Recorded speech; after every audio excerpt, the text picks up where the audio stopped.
أهلا وسهلا بكم. ما هي عدد مرات الجماع المطلوبة لحدوث حمل طبيعي للمتزوجين حديثا أو للمتجوزين بقالهم فترة؟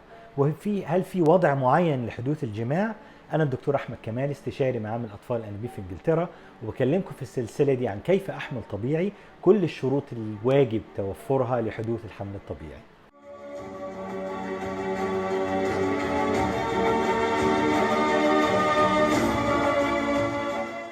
اهلا بيكم مره تانية. اتكلمنا قبل كده عن الشروط الواجب توفرها لحدوث الحمل الطبيعي، وقلنا ان في حاجات متعلقه بالمراه وفي حاجات متعلقه بالرجل، وقلنا ان في حاجات متعلقه بالجماع. وانا الحقيقه حبيت ابتدي بموضوع الجماع بسبب الافكار الكتيره اللي موجوده في مجتمعاتنا تحديدا بالذات، يعني عن موضوع الجماع وعدد مرات الجماع. وان شاء الله سبحانه وتعالى في الدقائق اللي جايه دي هجاوب على 3 اسئله. اولا، عدد مرات الجماع وتوقيت الجماع. 2، وضع الجماع أو أوضاع الجماع المطلوبة لحدوث حمل. وثالثا، هل يلزم النوم على الظهر بعد الجماع لحدوث الحمل؟ خليني أبدأ بموضوع الجماع وعدد مرات الجماع وتوقيت الجماع، لأن في ناس كتير الحقيقة بيحددوا وقت معين للجماع حول فترة الإباضة. والحقيقة المعلومة دي معلومة خاطئة. لحدوث حمل لابد من جماع منظم، مش كتير ومش قليل. الاستثناء هنا المتزوجين حديثا، اللي بنصح بيهم المتزوجين حديثا اللي مستعجلين على موضوع الحمل ده، هو الجماع الكتير. كتير يعني تقريبا كل يوم. ليه؟ حتى يعتاد جهاز المناعة لدى المرأة على وجود الحيوانات المنوية.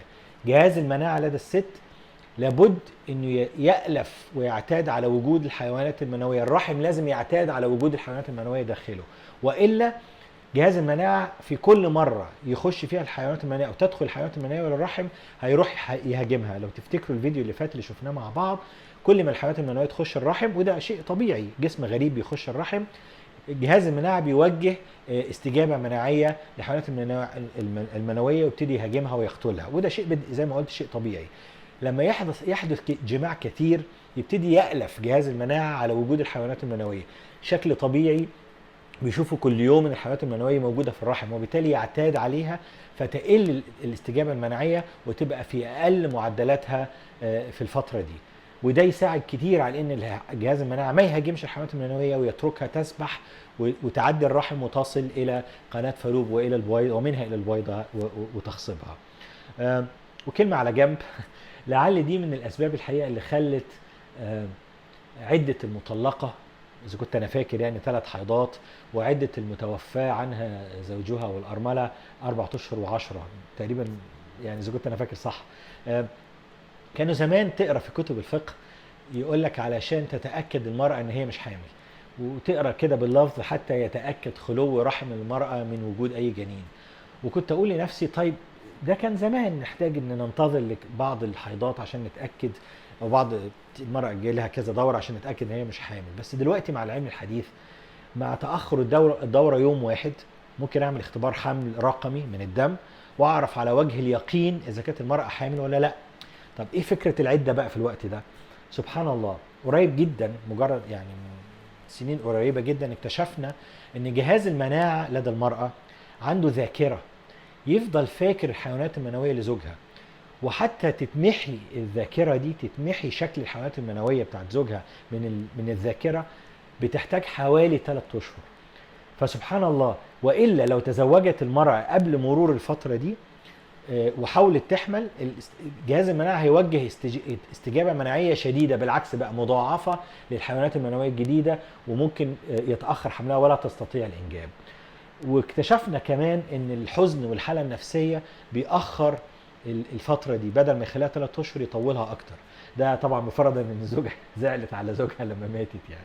انا اسف، نرجع لموضوعنا بقى دلوقتي. يبقى اتكلمنا عن عدد مرات الجماع، توقيت الجماع.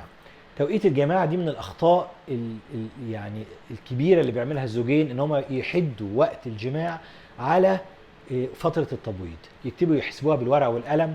والحقيقة ده من الحاجات الغلط جدا، لان تحويل العلاقة الحميميه، اسمها علاقه حميميه، تحويلها الى اداء واجب بالورقه والقلم يحسبوها زي ما بيقولوا، ده يا جماعه للاسف بيدخلكم في ضغط نفسي، وممكن يدخلنا في مشاكل تانية من ضعف انتصاب وسرعه قذف وتقليل رغبة جنسية ومشاكل تانية كتيرة أنتوا في غنى عنها.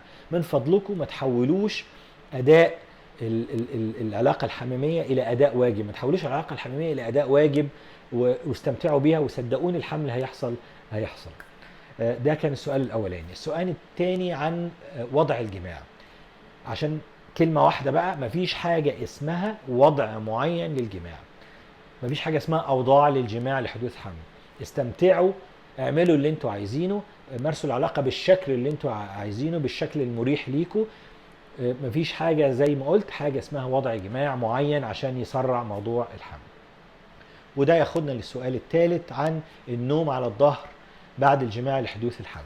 وانا عارف ان مهما انا هقول في الكلام ده محدش هيسمعني، بس برضو مفيش حاجة اسمها لازم تنامي على ظهرك بعد الجماع علشان يحدث حمل. لو فاكرين من الفيديو اللي فات برضو، مجرد ما دام حدث القذف داخل المهبل، عدد ملايين من الحيوانات المنويه في دقائق معدوده هتكون دخلت عنق الرحم، اللي غالبا كمان في وقت التبويض عنق الرحم ده بيبقى مفتوح نسبيا وبيسمح بمرور الحيوانات المنويه بسرعه. المخاط داخل عنق الرحم بيبقى متغير ومائي، بيسمح بسباحه الحيوانات المنويه بسرعه جدا. في نفس الوقت جزء كبير من الحيوانات المنويه بيلفظ داخل المهبل.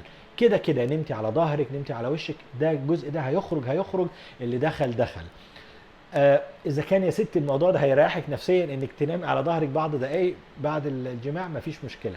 بس انا بقولك ان ليس له ضروره النوم على الظهر بعد الجماع لحدوث الحمل.